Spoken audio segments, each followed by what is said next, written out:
The wind outside the survey pod didn't whistle, it screamed, a guttural shriek that clawed at the reinforced plating like some starved beast. Every few minutes, the storm slammed hard enough to shake the walls, and Cale Ronan flinched each time, nerves already raw from 3 days of isolation and exposure. He pulled his thermal jacket tighter, not that it helped. The interior heat was nearly gone. His fingers hovered over the flickering display, watching the last 20% of battery drain from the survival systems. Heat would go first. Then light. Then everything. He was alone. Or at least he had been. Cale glanced across the narrow pod, past the shattered bulkhead that had once held the auxiliary rations. In the shadows, huddled in salvaged cloth and torn thermal blankets, lay the creature he'd dragged in from the snowfield 2 nights ago. She wasn't human. Not even close.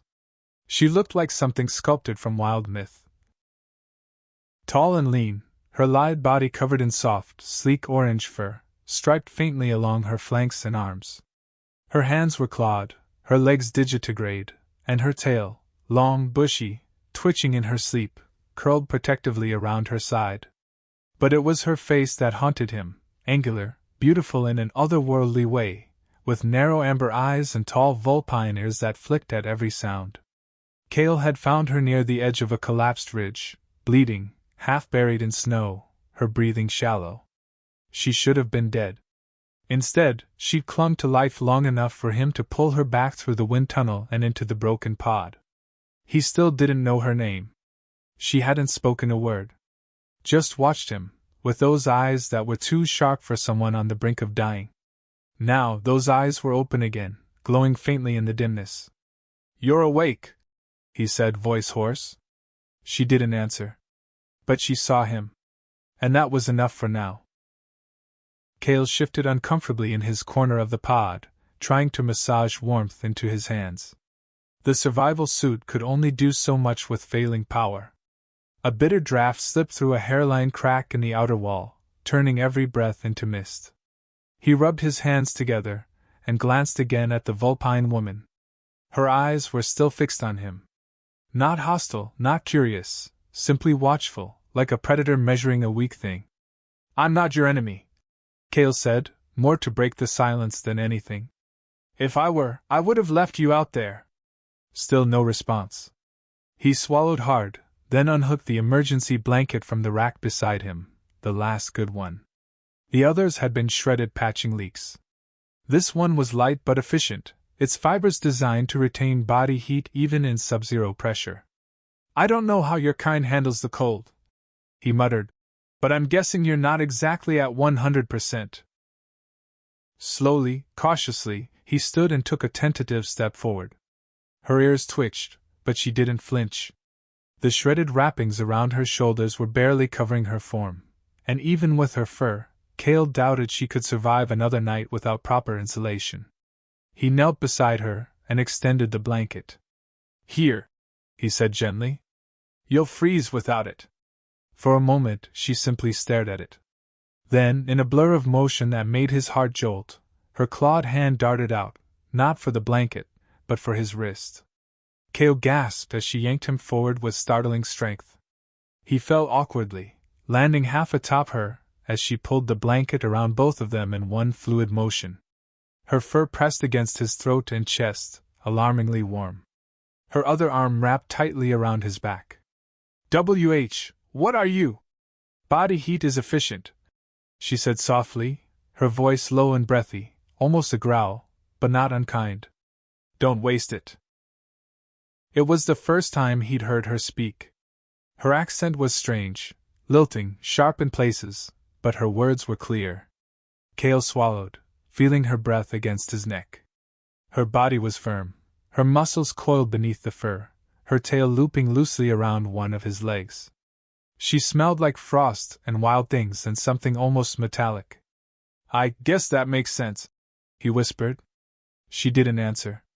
Instead, she pressed closer and closed her eyes, a faint rumbling rising from her chest. Not a growl. A purr. And Cale realized, suddenly and vividly, that he was no longer entirely alone. The rumble of her purring echoed through his ribcage like a drumbeat. Kale lay stiff for a few minutes, heart thudding far too loud in his ears. It wasn't fear, at least, not entirely. He knew predators. Knew the sound of stalking silence. This wasn't that. This was something warmer. Stranger. She was warm, unnaturally so. Even through his suit, the radiant heat of her body seeped into him like sunlight. His fingers, which had been numb a moment ago, began to ache with returning circulation. Her arm didn't loosen around him. If anything, it flexed gently, pulling him closer under the blanket. Her claws were retracted, but he could feel them where they rested lightly against his back. A reminder that, if she wanted, she could end this closeness in an instant. But she didn't. He cleared his throat. "Do you have a name?" The Vulpine girl didn't answer at first. Her tail shifted slightly, brushing his leg. Then, after a long pause, "Rhea." Kale blinked. "Rhea? That's a name from old Earth mythologies too." Her eyes opened just a sliver. "Then perhaps your myths remember us." That gave him a chill he couldn't blame on the cold. "You speak Standard well." I listened. Her breath warmed his collarbone. "You talk in your sleep." He groaned softly, face heating despite the temperature. "Fantastic."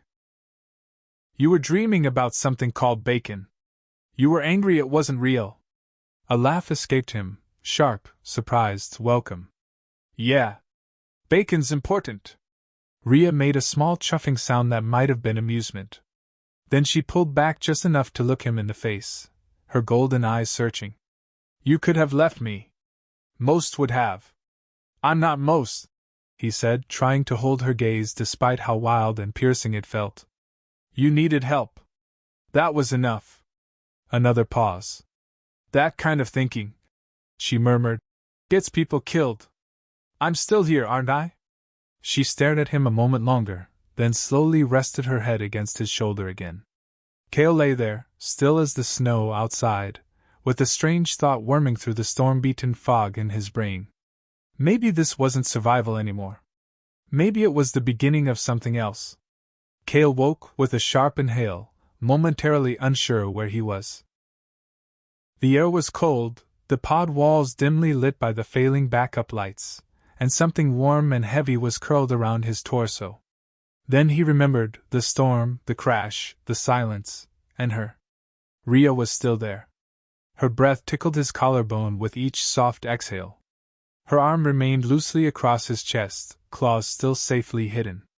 Her tail, thick and gently swaying even in sleep, was tangled around his leg. It was hard to believe how fierce she'd looked when he first found her. Blood in the snow. Muscles coiled even while unconscious. There'd been that instant when she first woke, when she'd lunged at him, feral with fear and pain, and he'd nearly shot her. But he hadn't. And now she was under a blanket with him, sharing warmth, breathing calm. Carefully, Kale turned his head to check the pod systems. A few flickering displays remained, their numbers worse than yesterday. The internal heat had dropped another 4 degrees overnight. Their rations were still untouched, thanks to the cold suppressing their hunger, but the oxygen recyclers were beginning to choke. No rescue signal had been received. Nothing had changed. Except her. "Rhea?" he whispered. Her ear twitched, flicking softly against his jaw. She didn't open her eyes, but her voice emerged, low and rested. "Yes? We need to dig out the solar array today. It's buried in the snowdrift. I might be able to get a partial charge through. I'll help." She stretched slowly, arms extending with a feline fluidity, muscles rolling beneath her fur. "You're still healing," Kale reminded her, eyes catching on the faint line of bandaging beneath her shoulder. "I'm not broken," she said coolly. "Not anymore." Kale frowned. "Your people, do they know you're out here?" She paused mid-stretch. "They will soon," she said quietly. "And they won't be pleased." There was something guarded in her voice now. A warning buried in the softness. Kale shifted up to sit against the wall, tucking the blanket tighter around his legs. "Are they the type to ask questions, or the type to shoot first?" "They don't shoot," Rhea said, standing now and rolling her neck with a series of cracks.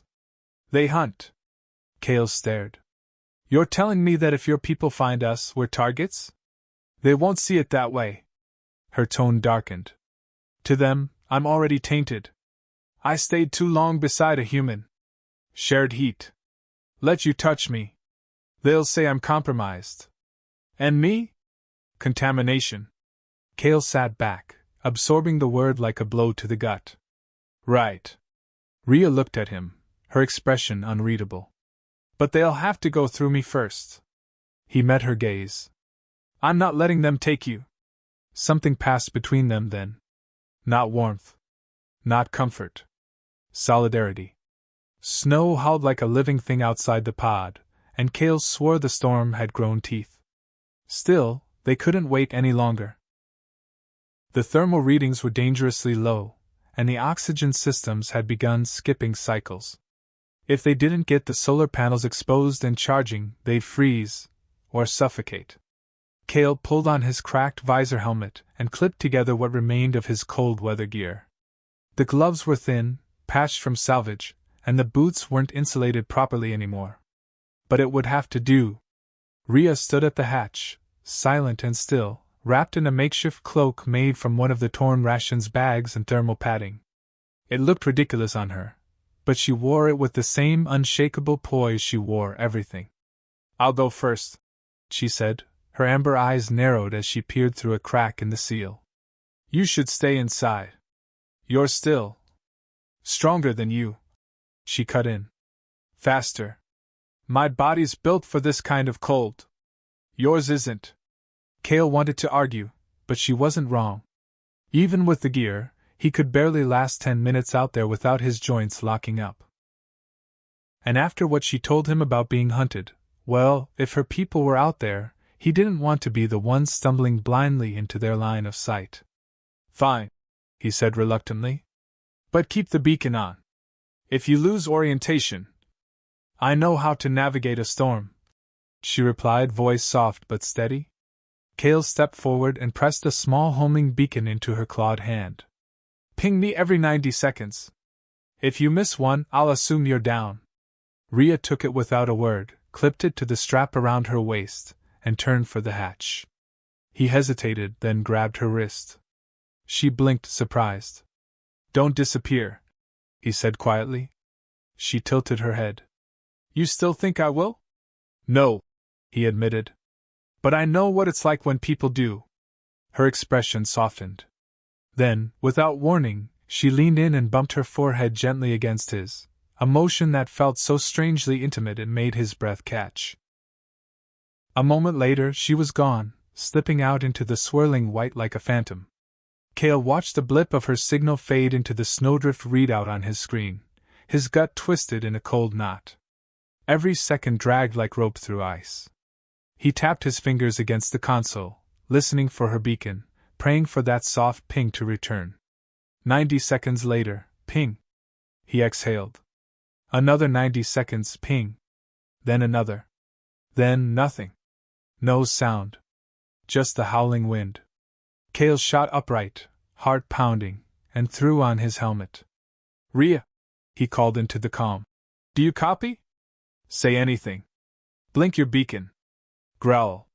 I don't care, just answer. Still silence. Then ping. But the signal was faint. Weak. Of course. She was in trouble. Cale didn't hesitate. He grabbed his sidearm, slung on the emergency pack, and charged into the storm without looking back. The cold slammed into Cale like a wall. Even with his helmet sealed, frost bit instantly at the seams of his suit. The snow wasn't falling anymore, it was flying sideways, driven by wind so strong he could barely stay upright. Visibility was practically zero. He relied entirely on the beacon's faint pulse to guide him. Ping. There. Slightly east. Off trajectory. Rhea! He shouted through the calm, voice breaking with wind static. If you can hear me, stay still. I'm coming to you. The storm didn't answer. Only the beacon did, flickering erratically as he stumbled through waist-high snowdrifts, legs burning with cold, hands shaking inside his gloves. 10 minutes in, he saw it, a trail, barely visible in the churned ice, a deep indentation in the snow, as if something had collapsed. He followed it, heart racing. His lungs burned with every breath. Another ping. Closer now. He fell forward, hands hitting something solid beneath the powder. Fur. Rhea! He gasped. She was half buried, her body curled protectively over the base of the panel she'd been trying to clear. Snow crusted the edges of her ears, her eyes shut tight, breathing shallow. Damn it, no, no, no, no!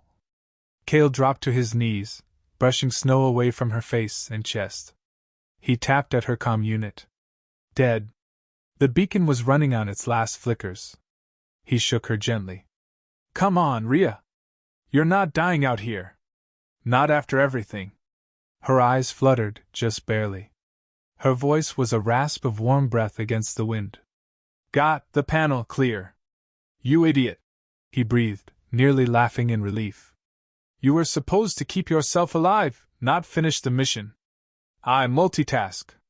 He pulled the emergency heating coil from his pack, activating it with a jolt of static. The coil flared orange between them, and he draped it against her torso. She winced, then curled tighter around it. We have to move, he said. I've got just enough heat left in the suit to get us both back. Can't walk, she muttered. Legs numb. Pulled something. Then I'll carry you. You'll freeze. Cale grit his teeth. Then we'll freeze together. He crouched, looping her arm over his shoulder. Her weight was lean but dense, more than he expected, but he adjusted, grunting as he pulled her up and began the painful, dragging walk back to the pod.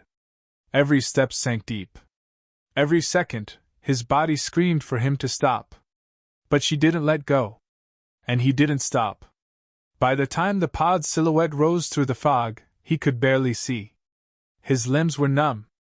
His helmet alarm was screaming at him about oxygen depletion and core temperature drops. But he didn't care.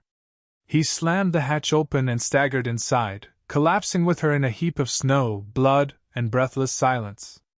The pod sealed shut behind them, trapping the last flicker of warmth. Cale lay there, gasping for breath, her body heavy against his chest, her tail coiled weakly around his boot. Rhea, he whispered. Stay with me. Her eyes opened again. Barely. But they opened. I'm here. The emergency heat coil hummed faintly, its orange glow flickering like a dying candle in the pod's cramped cabin. Cale sat propped against the wall, half conscious, his arms wrapped tightly around Rhea. His gloves were soaked. His fingers wouldn't stop shaking. But she was alive. Rhea had curled instinctively into his lap, pressing her face into his chest, drawing on his body heat like a furnace. Her breathing was steadier now, though the limp in her right leg remained. The muscles had locked in the cold, and even with thawing movement was limited. Cale stroked her back gently, trying not to think about how close they'd come. Again. You're a terrible patient, he murmured, his voice rough. You know that? Her tail twitched once in response. I got the panel uncovered. He shook his head, laughing quietly despite the ache in his chest. You could have died. Rhea looked up at him, her amber eyes clearer now. So could you. But you came anyway. Cale held her gaze for a long time. The storm was still howling outside, but inside, something fragile had begun to settle. Not peace exactly, but something like it. Something warmer than survival. You shouldn't have to do this alone, he said quietly. I didn't ask you to. You didn't have to. Rhea didn't respond right away. Instead, she leaned forward and rested her forehead gently against his again, just as she had before stepping into the storm.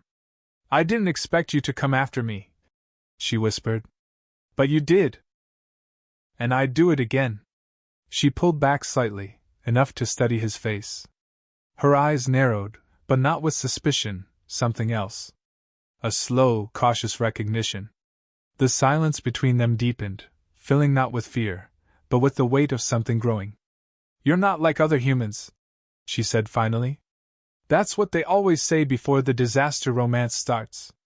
Rhea blinked, surprised by the joke, then gave a soft, rumbling sound of amusement, half laugh, half purr. Kale smiled and brushed a strand of frost from the fur on her cheek. You need rest. We both do, she murmured, then shifted closer again, settling back into the blanket with him. Her warmth returned quickly, and her purring resumed, low and rhythmic, almost hypnotic. Minutes passed. Then her voice came softly through the hush. When this storm ends, it won't be the last. I know. They'll come for me. I'll be ready. Rhea went quiet again, but the next time her tail curled around his leg, it didn't feel like instinct. It felt like a choice. By the next morning, the solar array was drawing just enough power to reawaken the pod's core systems. Not much, barely enough to keep the temperature a few degrees above freezing and trickle-charge the emergency comms, but it was something. Kale sat hunched over the console, carefully tuning the transmitter while Rhea dozed in the corner, under the blanket. Her tail occasionally flicked from side to side, and her ears twitched now and then. Even asleep, she never seemed fully at ease.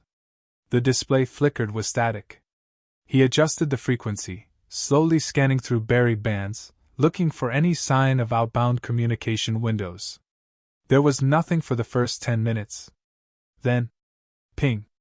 Kale froze. It wasn't much, just a thin, metallic blip among the static, but it was real. He locked the signal and ran it through the scrambler. The system decrypted the header almost instantly. Origin unknown. Designation, Vulpine signal, non-human format. Pulse interval, combat patrol pattern. Kale's heart dropped. Rhea, he said sharply. She stirred at once, alert before she was fully upright. What is it? He turned the display toward her. You tell me. Rhea approached quickly, peering down at the screen. The moment she saw the spacing in the pulses, her expression hardened. They're close, she said, voice low. That's a forward sweep, likely a scouting unit. Could be within 20 kilometers, maybe less. Kale's stomach turned. Can they track this pod? If they're sweeping for heat or biologicals? Yes. We've barely got any heat signature left. Doesn't matter. The signal you just locked, if they catch a pulse on their end, they'll trace it. Kale ran a hand through his hair. So we shut it down? She paused. No. We do the opposite. He blinked. You want to broadcast more? If we send a decoy signal, high thermal signature, but from the wrong quadrant, they'll follow that. I can adjust it to mimic a wounded member of their patrol. It'll confuse them. Buy us time. Kale stared at her, then gave a short nod. Show me. They worked side by side, fingers and claws dancing over cracked screens and salvaged panels. She moved with fluid certainty, her technical skill far more advanced than he expected. She'd clearly done this before, ran, hid, fooled her own kind. What happens when they realize it's a trap? He asked quietly. They'll come harder. In force. Kale glanced at her. Will they kill me first? No, she said. They'll make you watch. The silence that followed was thick and bitter. Rhea didn't flinch. She simply reprogrammed the signal to pulse from the dummy core they'd buried near the ridge. A perfect false lead. Kale exhaled slowly. Then we make sure they never get that chance. Rhea turned toward him, her expression unreadable. You mean to fight?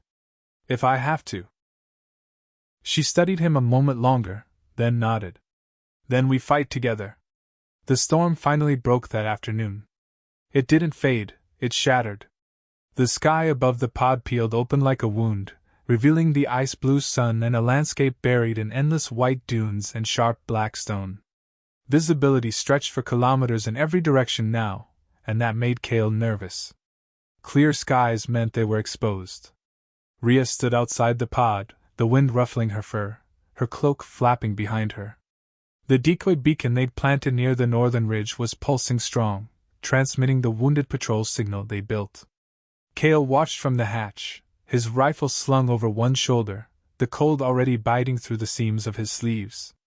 They'll come from the northeast, Rhea said without turning. That's where the patrol routes converge. If they follow the bait, we've got about an hour. Kale stepped up beside her. And if they didn't? Then they're already watching us. The words hit like a stone. He glanced at her, at the way her body tensed beneath the cloak, her claws flexing. Her breath came in steady, calm puffs. She looked like someone standing on the edge of something final. You've done this before, Kale said softly. Run. Hidden. Thought. I've survived, she replied. It's not the same. What happens if they take you back? She didn't answer for a long time. Then, quietly, they'll make an example of me. Strip me of name, Bond voice. I'll be reconditioned, turned into what they think I should be. If I resist, they'll harvest my pelt. Kale's jaw clenched. Over what? For not killing me on sight? For letting myself be changed, she said, glancing at him. For believing that someone outside my kind might be worth trusting. A gust of wind swept across the clearing, howling through the jagged rocks like a chorus of warnings. Kale reached out, placing a hand gently on her arm. They don't get to erase that, he said. You're still here. We're still here. She looked down at his hand. Then, slowly, deliberately, she laced her fingers with his, claws tucked safely away. I don't know how to win this, she admitted. Then we outlast it. A faint ping echoed from Kale's belt. He grabbed the receiver and checked it. His face paled. Movement. 3 heat signatures. Closing fast. Rhea's eyes narrowed. They took the bait. They're here. Kale turned and moved quickly back to the pod. Time to finish what we started. Inside, they pulled open the compartment beneath the floor paneling, where they'd stashed the last explosive cell. It wasn't meant for combat, but it would do enough to disorient if they could force the patrol into close quarters. Rhea traced her claws across the trigger circuit, checking the connections. If we're lucky, it'll stun 2 of them. And the third? We take them head on. Kale exhaled and nodded. We hold the line. Rhea met his eyes, and for a heartbeat, there was no predator in her expression. No prey either. Only a woman standing beside someone she had chosen. No matter what happens, she said softly, you've already changed me. And you've already saved me.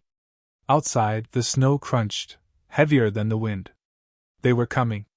The first silhouette appeared through the glare like a phantom, tall, armored in white with patterned gray markings meant to blur into the snow. 2 more followed, fanning out like silent predators. They didn't shout, didn't call. Vishari war hunters never wasted noise. Kale crouched low beside the pod's entrance, his pulse thudding like thunder in his ears.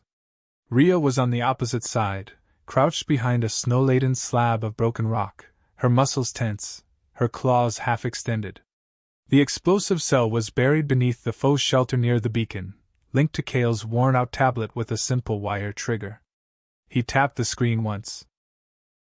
The cell armed, humming faintly in his pack. Rhea whispered over the comm, her voice sharp and clear. Wait for the front one to cross the marker. I'll move on the right. Kale peeked. Got it. They're closing in. The lead figure crept forward, scanning the dummy pod with a sleek instrument. They moved with frightening precision, fluid and silent. At 6 meters, the beacon's false heat signature pulsed again, bright on their readout. The lead Vishari leaned in. Kale triggered the cell. Boom. The blast lit the snowfield in a flash of orange light and hissed coolant vapor. 2 of the hunters were flung backward, their suits shorting out in a crackle of static. The third, the one to the right, spun, ready to respond. That was when Rhea struck. She burst from cover in a blur of orange and speed, leaping onto the figure with all her strength. They hit the snow in a tangled mass of fur, armor, and shrieking metal. Her claws found the weak points. Joint seals, neck collar, the soft padding behind the helmet, and tore. Kale charged the left flank, pistol raised. One of the downed Vishari was moving, trying to rise. Kale squeezed the trigger 3 times, 2 into the chest plate, one into the shoulder. The armor sparked, and the figure collapsed again, motionless. The second one, stunned but not down, was scrambling to regain footing. "Rhea, behind you!" She didn't look. She launched herself sideways, narrowly avoiding a blade that whistled through the space her head had been. Cale saw blood flash across her arm, red on orange. He raised the pistol again, but the Vishari was already lunging for him. Then the Vishari stopped short, eyes wide, gurgling. Rhea's claws emerged from his back. She had circled behind, silent as breath. Cale exhaled, chest heaving. The snow around them was streaked red and black, steaming with heat and blood. He glanced down at the fallen patrol, counting 1, 2, 3. No movement. No signals. Rhea dropped to one knee, panting, her arms slick with blood, hers and theirs. Cale rushed to her side. "You're hit. It's shallow," she grunted. "But the scent's strong. They'll smell it from kilometers away." He stared out into the blank white distance. "Then we don't have long." She nodded, steady despite the wound. "They'll send more. Bigger group. The clan will want vengeance." Cale helped her up, slinging her arm over his shoulder. "We make a run for the ridge," he said. "You said there were tunnels?" "Yes." "Old ones?" "Below the crash line." "They won't follow." "Then that's where we go." She turned to look at him, truly look at him. Her amber eyes softer now. "You keep doing this." "What?" "Risking everything. For me." Cale pulled her close, his voice low and sure. "We're past keeping score." They left the battlefield behind, footprints disappearing fast under the falling snow. Rhea moved with a limp but refused to slow down. Cale matched her pace, glancing over his shoulder every dozen steps. The storm had cleared, but the silence was more unnerving than the wind. Every gust felt like the breath of something watching. The entrance to the tunnels wasn't marked, just a jagged seam at the base of a black stone ridge where the ground had cracked years ago. Only someone who knew what to look for would have found it. "This way," Rhea whispered. Cale followed her through the gap, shouldering their salvaged gear. The air inside the crevice was sharp and stale, thick with the scent of iron and wet stone. The world narrowed around them quickly, forcing them to move sideways between walls slick with frost. After 30 meters, the gap widened into a chamber, a collapsed station of sorts, filled with rusted beams and half-buried structures. Cale scanned the ceiling with his light. "This place, it's artificial. Older than either of us," Rhea said. "Before the warbands. Before the clans fractured. What was it?" "A refuge. A research outpost. Some say even a temple." Cale knelt and ran a hand across an old column, its surface etched with symbols, circles within triangles, punctuated by claw-like scratches. "You think the patrol will follow us here?" "They won't," she said, voice distant. "Not because they can't. Because they fear what's down here." He straightened slowly. "You don't?" She looked at him, amber eyes gleaming in the dark. "I've lived with worse things than ghosts." They pressed deeper into the tunnels.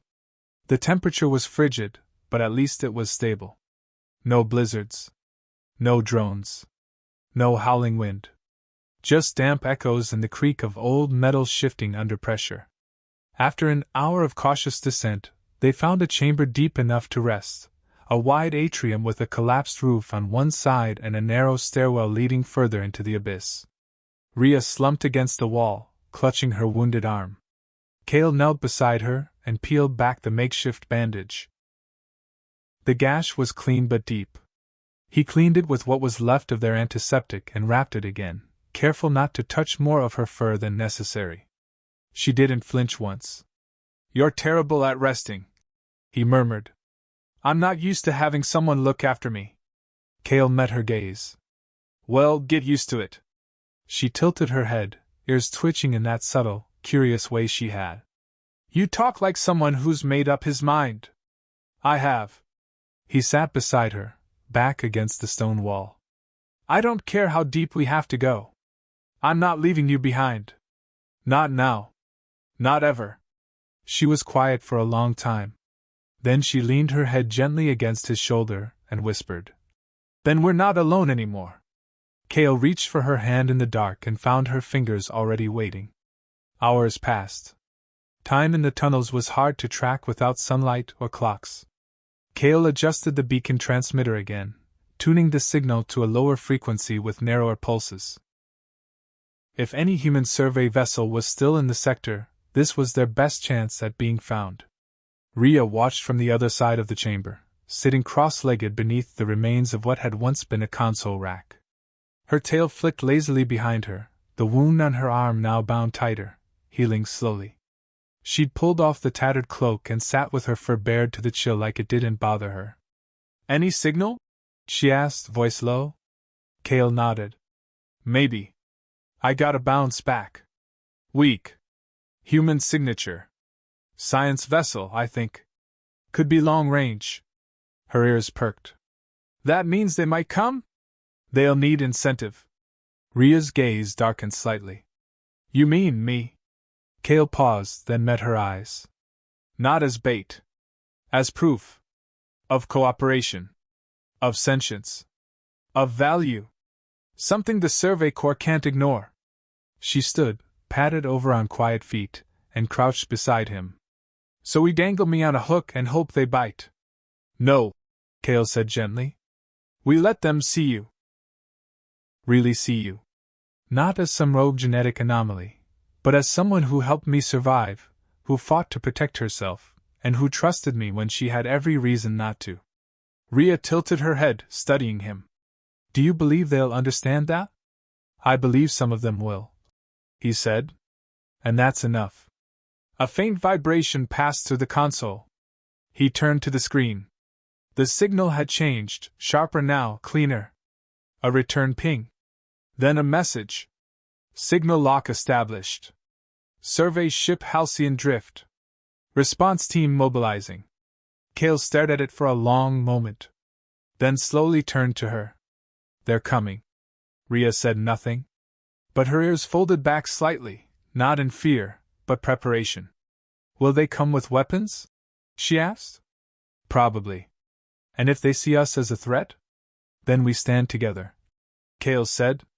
She took a long breath, then stepped close and rested her forehead gently against his again. It was becoming a habit, that gesture. Not a kiss. Not a bow.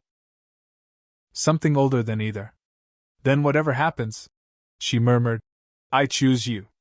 Cale's hand rose and slid gently behind her head, fingers threading into the fur at her nape. "I choose you too." The signal continued to pulse, counting down the hours. They had been found, but now came the harder part. Being understood. By the time the survey vessel's retrieval team made atmospheric entry, Cale and Rhea had already moved to a higher tunnel chamber with a collapsed ceiling. It was the only area open enough to permit aerial extraction. They'd reinforced the perimeter with salvage debris, more for psychological comfort than defense, and prepped a heat flare to mark their position. Rhea sat perched on a broken pillar, motionless, eyes fixed on the breach above. Her tail wrapped around one ankle.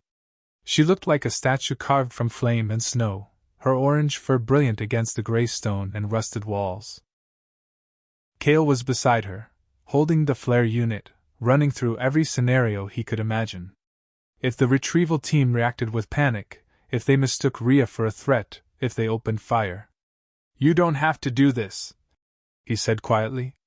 She didn't look at him. "Yes, I do. You're not a trophy, Rhea. You don't have to prove anything to anyone." Her head turned slowly. "This isn't about them, Cale. It's about what we survive for." He watched her for a long moment, then reached out and took her hand. She didn't resist. A faint tremor passed through the ground. Then another. Above them, distant but growing louder, the hum of approaching engines. Cale activated the flare. A burst of light shot skyward through the gap, hissing as it rose, visible for kilometers. Moments later, the wind shifted, drawn by the downdraft of VTOL thrusters. The Halcyon Drift shuttle appeared like a silver blade against the clouds. Sleek, angular, with survey markings and heat shields scorched from re-entry. It hovered over the chamber's open ceiling, then slowly lowered into position. As the landing gear extended, Kale stepped forward with both hands raised. Rhea followed at a slower pace, her posture neutral but powerful, predatory grace controlled to look non-threatening. The ramp hissed open. 4 crew members in sealed suits waited at the top. One held a scanner, another a long-range tranquilizer rifle. Their leader, a woman with a stark white stripe on her collar, raised a hand for pause. Kale stopped 10 feet from the base of the ramp. "I'm Kale Drace," he called. "Exobiologist, Division 7. This is Rhea. She is sentient, cooperative, and not a threat. We're requesting retrieval. Together." The crew hesitated. Then the leader gestured. The rifle lowered.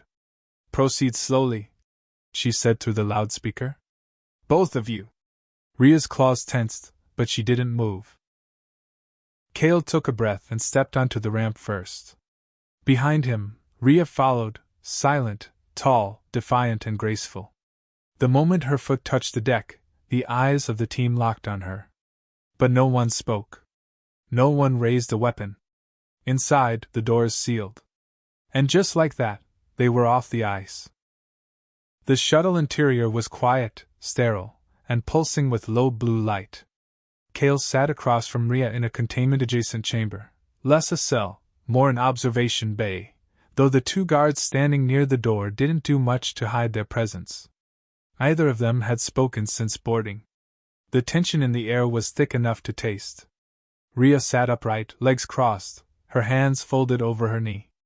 Her ears were angled slightly back, a clear sign of alertness, though not aggression. Her tail curled loosely behind her boots, the tip twitching with each passing minute. Kale watched her in silence. She looked so different here, cleaner, more composed, but she was still the same woman who had dragged him under a blanket to keep him from freezing, who had carved through a Vishari patrol to protect him, who had pressed her forehead to his and murmured, "I choose you." A hiss of hydraulics broke the silence. The door slid open, and a woman in a white lab coat stepped in. Mid-40s. Sharp eyes. A datapad clutched against her ribs. "I'm Dr. Sorel Van, Xenobehavioral Science Lead aboard the Halcyon Drift," she said. "You're Kale Drace." Kale nodded. "That's right." Her eyes flicked to Rhea. "And you are?" "Rhea," she said simply. The doctor raised an eyebrow, clearly surprised by the fluency. "You're Vishari?" Rhea tilted her head slightly. "And yet I speak your tongue better than some of your crew." Sorel smiled faintly, but didn't rise to the bait. "Impressive. I've read the preliminary report filed from your signal. If what you submitted is accurate, this marks the first sustained nonviolent interaction between a human and a Vishari defector in recorded history." "She's not a defector," Kale said. "She's not a soldier, or a subject, or a test case. She's a person. We'll see if Command agrees." "They'll agree," Kale said. "Or I walk. With her." Dr. Van's eyes narrowed. "You're threatening your own reinstatement?" "I'm offering them a future," he shot back. "One where cooperation is possible. But not if they treat her like a lab rat." Rhea hadn't moved. Her gaze remained steady, calm, even when her claws flexed once across her thigh. Sorel tapped her datapad and sighed. "We're en route to orbital dock. When we arrive, I'll make the case to the Diplomatic Review Board myself. You'll both be confined to private quarters until then. No restraints. No observation glass. Just privacy." "And after?" Rhea asked. Sorel hesitated. "That depends on what the board decides. But if everything holds up, they may offer a provisional cohabitation status. A test case for joint settlement." Kale blinked. "You're serious?" "It's not a guarantee," she warned. "But it's a start." The doctor turned, motioning to the guards. "Get them settled. No interruptions. And no scanners unless authorized." As the door hissed shut behind her, Kale leaned back against the bulkhead, heart pounding. Rhea turned to him, her expression unreadable. What now? She asked. Kale reached for her hand, curling his fingers through hers. Now we wait. And if they don't choose peace? Kale met her gaze with a slow smile. Then we make our own. The private quarters assigned to them were modest, no larger than a survey pod, really, but the doors weren't locked. There were no guards inside, no cameras in the corners. Just a single bunk, a narrow table, 2 chairs bolted to the floor, and a viewport overlooking the black velvet of space. Kale dropped his bag beside the wall and exhaled. The silence that followed wasn't tense, it was heavy, uncertain. Rhea remained near the door, her silhouette haloed by the soft lighting, for catching a golden edge. She didn't move to sit. Neither did he. Feels like a box, she said at last. It's better than a cage. Is it? Kale looked up. Her eyes were sharp again, watchful, but not unkind. He crossed the space slowly and pulled one of the chairs out, then nodded for her to take the other. She approached like someone expecting a trap but sat down anyway, her tail coiling around one leg. He leaned forward, elbows on the table. When they question us tomorrow, we tell them the truth. Which version? Ours. Rhea tilted her head. The version where I almost gutted you the first time I woke up? The version where you stopped yourself, he corrected. The one where we survived together. Fought together. Slept under the same blanket because it was the only way to stay alive. The one where you didn't have to trust me, but you did. She didn't speak for a moment. Then, and what if they say it's not enough? Kale smiled faintly. Then we make them see that it is. She leaned back, arms folded. You always believe people can be reasoned with. I believe people are more likely to listen when they can't deny what's standing in front of them. Rhea's gaze softened. Then I guess we make a good argument. He reached across the table slowly, laying his hand palm up between them. She looked at it, and for a long moment she said nothing. Then she placed her hand in his. It wasn't romantic. It wasn't symbolic. It was a contract. A bond forged not by species or duty, but by something far more fragile, shared will. I've never stayed in one place this long, she said quietly. You're not trapped. No, she agreed. I'm not. He rubbed his thumb gently across the back of her hand. When this is over, and we step off this ship, what do you want? Rhea's amber eyes searched his. A home, she said. Not a territory. Not a den. Just somewhere I don't have to run from. Kale smiled. We'll find it. She stood slowly, then moved to the narrow bunk and sat down with feline grace. Then sleep. You'll need to sound clever when we face them. He followed and lay beside her. She didn't curl up like she had in the pod. She lay next to him, head tucked under his chin, one arm draped across his chest. No more hiding. No more pretending this didn't matter. Kale held her as the hum of the ship faded into the rhythm of their breathing, and somewhere in the darkness of space, he finally felt still. They were escorted to the chamber the next morning, not in cuffs, not in silence. Just under watch. The halls of the Halcyon Drift's command deck were stark white and smooth, designed for precision and order. Everything about the place screamed protocol. Kale hated it. Rhea walked beside him, calm, tail swaying behind her with a deceptive ease. Her fur had been cleaned, her posture flawless, her expression unreadable. But Kale could feel it, the tension beneath her stillness, the readiness in every measured step. They entered a long, crescent-shaped room where 6 officials waited behind a raised console. Each bore a different emblem. Science Corps, Security Division, Colonial Affairs, Exocultural Integration, and 2 from Central Command. The air tasted clinical. No one said, "Hello?" Dr. Sorel Van stood at the side as liaison, datapad in hand. Her nod to Kale was brief, but reassuring. "You may begin," said the woman at the center, Admiral Tanis Kaur. Her hair was silver, her voice like steel on glass. Kale cleared his throat. "I am Kale Drace, exobiologist. I was assigned to survey Route Theta 9 when a planetary storm stranded me beyond rescue range. During a supply expedition, I discovered an injured non-human, a Vishari female, who I brought into shelter. Rhea stood straight beside him, silent. I treated her wounds, Kale continued, and despite our species' history, she didn't harm me. Over the course of the following days, we survived together. Shared warmth. Fought off a Vishari patrol that pursued her. Admiral Kor raised an eyebrow. You're saying she defected? No, Kale said calmly. She didn't defect. She chose.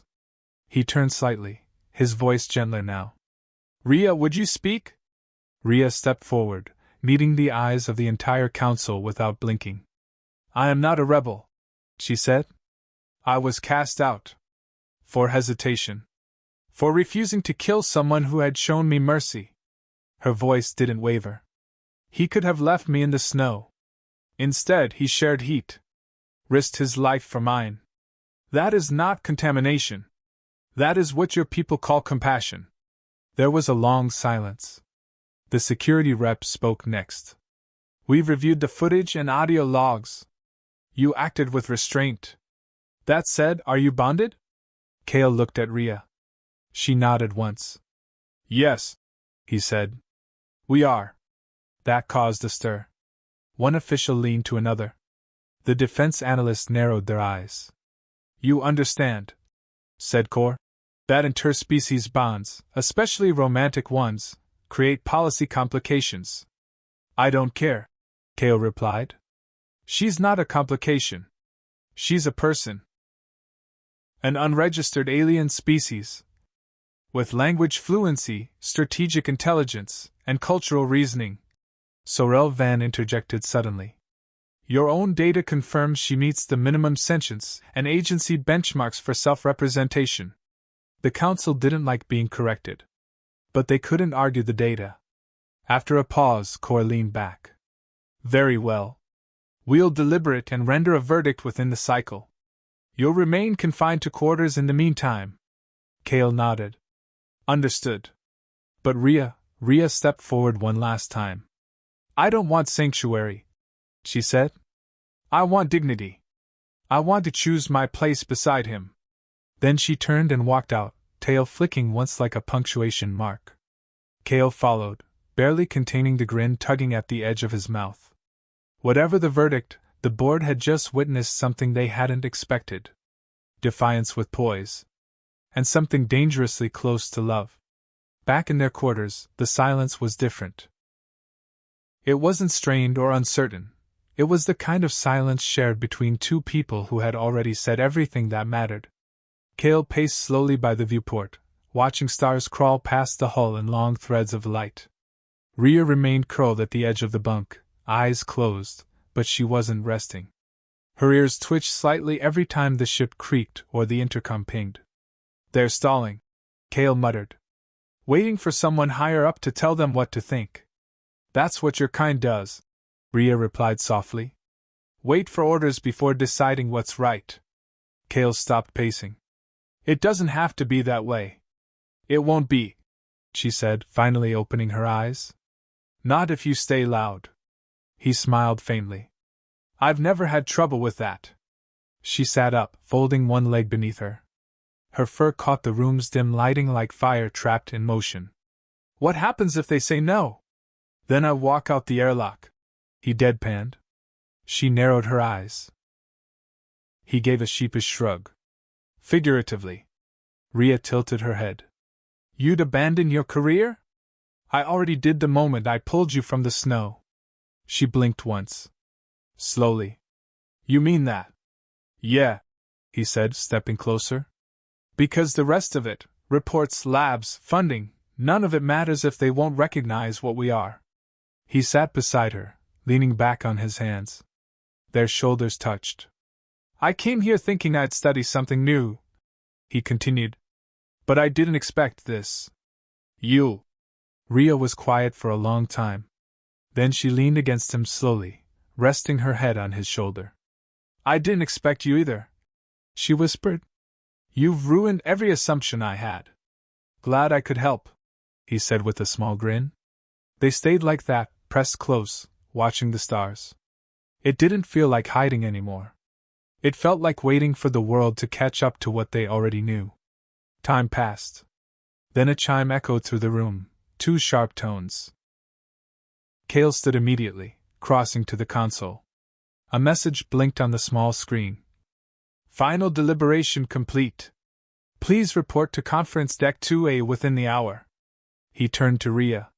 She was already on her feet. Either of them spoke. They didn't need to.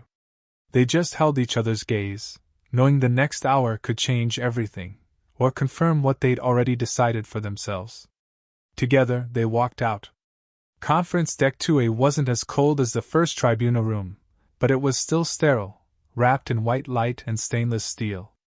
A long window at the rear overlooked the planet they'd left days ago, a sphere of blue-gray storm still raging across its surface, as if to remind them where this all began. Cale stood beside Rhea before the same panel of 6. Admiral Kor sat at the center again, unmoved. Her face was unreadable. To Cale, it felt like the entire galaxy was holding its breath. We have reached a decision, Kor said without ceremony. Cale's hand brushed against Rhea's. She didn't flinch. The committee recognizes that the Vishari subject, Rhea, demonstrates full cognitive autonomy, strategic reasoning, and behavioral restraint beyond the threshold for sentience recognition. No one moved. We also recognize the verifiable emotional and survival bond between herself and Mr. Cale Drace, which, under existing interspecies treaty guidelines, qualifies as an eligible cohabitation unit. Cale exhaled slowly. His fingers tightened around Rhea's. Therefore, the board offers a conditional resolution. You will be transferred together to the diplomatic outpost on neutral ground. There you will operate as joint observers for future interspecies integration programs. You will be monitored but not confined. If successful, your bond will serve as the framework for formal recognition of Vishari human diplomacy. Kor's voice didn't rise or soften. It was all facts, polished and unbending. Cale blinked. You're saying we're approved? We're saying you're a test case, she corrected. But yes. For now, you stay together. He looked at Rhea. She hadn't moved. Her jaw was tense, eyes bright, but not surprised. Cale turned back. And if we refuse the assignment? Then you will both be processed as rogue contacts, she as a captured non-affiliate, you as an unauthorized agent. I doubt either of you would prefer that path. Rhea finally spoke. You offer the illusion of choice. Kor's mouth thinned. We offer the beginning of one. The words hung like frost. Then Rhea stepped forward. I accept the terms. But not for your peace. For ours. Cale followed, standing beside her. We'll prove you wrong the right way. Kor nodded once sharply. Then prepare for transfer. The outpost will be notified. Without another word, the tribunal filed out, leaving only Cale, Rhea, and the storm still visible outside the window. He looked at her. That's it. We're in. We're watched. But together. She nodded. Then let out a breath she hadn't realized she was holding. He wrapped his arm around her waist and pulled her gently in, his lips brushing her ear. We're not a test, he whispered. We're the answer. And this time, when she leaned into him, it wasn't because she was cold. Their arrival at the outpost was quiet. There was no welcome party, no official ceremony, just a single dockworker with a datapad and a shrug, directing them down a metal ramp toward their assigned quarters. The outpost itself was perched on the edge of a wide crater plateau, with red cliffs to the north and a pale sapphire sky overhead. Cale had read the file before they left, neutral zone, unclaimed by any faction, designated for non-standard diplomatic operations. Translation, exile, with cameras. Their quarters were just large enough for 2, bare walls, reinforced windows, a single bed, and an office space with outdated systems. But the view was something else. The main window overlooked the basin of the crater where the dust storms rolled like sleeping giants, golden and slow, Rhea stepped inside first, her eyes scanning every corner. Cale watched her silently as she walked the space like it was a challenge, pausing to sniff near the vent, flicking her tail in measured beats. She stopped by the window and stood in the fading light, orange fur catching fire in the glow. "Well?" he asked softly. She turned. "Better than a bunker." He smiled and tossed his bag onto the bed. "I think this means we've officially moved in together." She approached him slowly, claws silent against the floor, then tapped his chest with a single finger. "Do not expect me to cook." Cale grinned. "Deal." They unpacked in companionable silence. The few belongings they had were pitifully small, some salvaged tools, a portable heater, Cale's field logs, Rhea's cloak folded carefully at the bottom of her satchel. She laid it across the back of the chair and stared at it for a long time. "Do you miss them?" Cale asked from across the room. She didn't answer at first. Then, "No." She looked up. "I miss the world we could have been. The one they refused to make." He walked over and took her hand gently. "Maybe we build it here. From scratch." She leaned her forehead against his. "Then we make it ours." That night, they slept together in a real bed for the first time. No frost creeping at the edges of their breath, no need to press close for warmth. But they still did. Out of habit. Out of want. Rhea curled beside him beneath the single rough blanket, tail tucked between their legs, her breathing slow and even. Before sleep took him, Cale whispered into her fur. "We made it." Rhea's voice, already half asleep, rumbled softly in return. "Not yet." Weeks passed. The outpost became less a cage and more a rhythm, early morning reports, observational logs, occasional check-ins from orbit. Cale documented behavioral integration between species. Rhea trained in the rocky canyons at sunrise, hunting shadows and learning the terrain like it might turn against them at any moment. No guards stood at their door. No surveillance drones hovered inside. But they knew the eyes were still there. Watching. Waiting for a reason to pull the plug. They never gave one. Instead, they thrived. Cale kept his research clean, thorough, honest. He submitted his findings weekly, and when questioned, he always made sure to include the detail that mattered most. "This is not a specimen. She is not being studied. She is living." Rhea, to her credit, remained fiercely herself. She met human diplomats with poise and silence, answering only when necessary. But she watched them, memorized the way they shifted when she entered the room, how they calculated her presence in glances and body posture. "Still predators," she whispered to Cale one night after a meeting. He nodded. "But we're not prey either." Their relationship became legend on the fringes of human space. Some called it propaganda. Others a scandal. But most just called it possible. One morning, a message arrived. Status: bonded pair verified. Directive: integration greenlit. New assignment: ambassadors, joint research and relations initiative. Cale read the words twice before turning to her. "We're not the test anymore," he said. Rhea didn't smile, but her tail curled gently behind her, brushing his leg. "Then let's show them what comes next." That evening, they stood atop the ridge above the crater as twin moons began their rise. The sky shifted between shades of violet and crimson. Wind tugged at Rhea's fur. Cale stood behind her, arms around her waist, chin resting on her shoulder. "You ever think about the snow?" he asked. "I remember the cold," she said. "But not the fear. That first night. You could have killed me. You talked in your sleep," she said. "Something about bacon." "I decided you weren't a threat." Cale chuckled and pressed a kiss into her hair. "I meant what I said. I would have stayed in that frozen rover forever if it meant staying beside you."